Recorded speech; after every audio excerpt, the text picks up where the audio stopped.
जैसे कि सर आप पेडियाट्रिक जो डिपार्टमेंट है, बच्चों के विशेषज्ञ डॉक्टर हैं, आज के डेट में मौसम चेंज को लेकर के हर दूसरा तीसरा बच्चा सर्दी बुखार और वायरल्स के शिकार हो रहे हैं। क्या कहना है सर इसको लेकर के?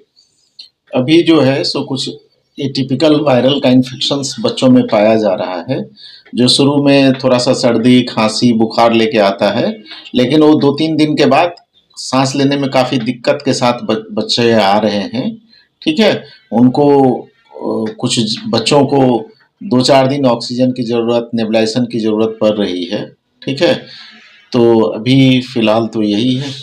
सर अगर किसी बच्चे में उसके सांस को लेकर के प्रॉब्लम है या वायरल किसी भी तरह का कोई लक्षण है, तो उनके जो अभिभावक हैं, उनके जो पेरेंट्स हैं, उनको आपके तरफ से क्या निर्देश है सर कि कैसे उपचार करें, कैसे उपचार के लिए अप्रोच करें? नहीं, अगर सांस लेने में तकलीफ है बच्चों को, जैसे अगर पहचानने में हम लोग बोलते हैं कि सांस लेने में तकलीफ चाहे तो सांस का दर बढ़ जाएगा, रेट बढ़ जाएगा, ठीक है, या हम लोग बोलते नेजल फ्लेयरिंग होता है, नाक की ये मसल्स फैलने लगता है, बच्चा जो है सो हम लोग बोले तो जैसे बोलते हैं कि पजरा मारने लगता है, जो इंटरकॉस्टल मसल होता है और इसे धंसने लगता है, ये साइन होता है कि उसको सांस लेने में दिक्कत हो रहा है। तो जब सांस लेने में दिक्कत होगा तो शरीर को उतना ऑक्सीजन नहीं मिल पाएगा, तो जब हाइपोक्सिया होगा तो फिर ब्रेन पे असर करेगा।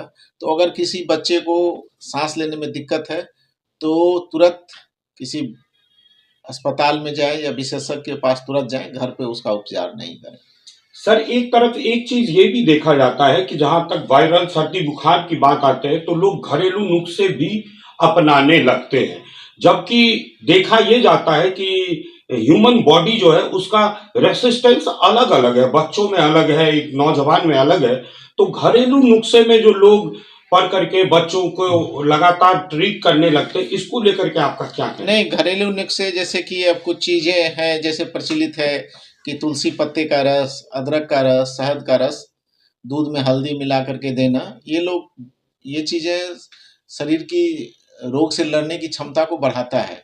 लेकिन कुछ ऐसी विसंगतियाँ भी हैं समाज में, जैसे मैं 3-4 दिन पहले एक केस देखा था, बच्चे को निमोनिया था और उनको कोई बता दिया था कि मिट्टी का तेल आप शरीर में इससे मालिश कर दीजिए तो निमोनिया ठीक हो जाएगा, और 1 दिन के बाद बच्चा सीवियर रेस्पिरेटरी डिस्ट्रेस में आया मेरे पास, काफ़ी दिक्कत था बच्चे को, साइनोसिस हो रहा था, उसका ऑक्सीजन 50%, SpO2 50% था। तो हमने लेकिन जब बच्चे को मैं देख रहा था तो हमें वो मिट्टी तेल का महक लगा, तो मैं पूछा कि भाई क्या किए हैं, तो लोग ऐसे ने बताया कि मिट्टी तेल लगा दीजिए।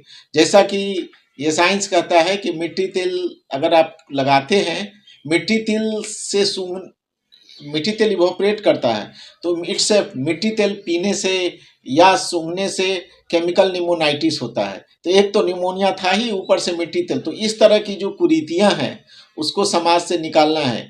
कोई मिट्टी तेल लगाने से निमोनिया नहीं ठीक होता है, और वो काफ़ी इंडेंजर में था, 6-7 दिन हमारे पास रहा, रिकवर होकर के गया बच्चा। लेकिन इस तरह की जो विसंगतियां हैं उसमें आप लोगों को भी इससे करना पड़ेगा कि भाई मिट्टी तेल कभी नहीं लगाना है। ठीक है, मिट्टी तेल लगाने से या पीने से कोई निमोनिया ठीक नहीं होता है, निमोनिया बढ़ जाता है। धन्यवाद।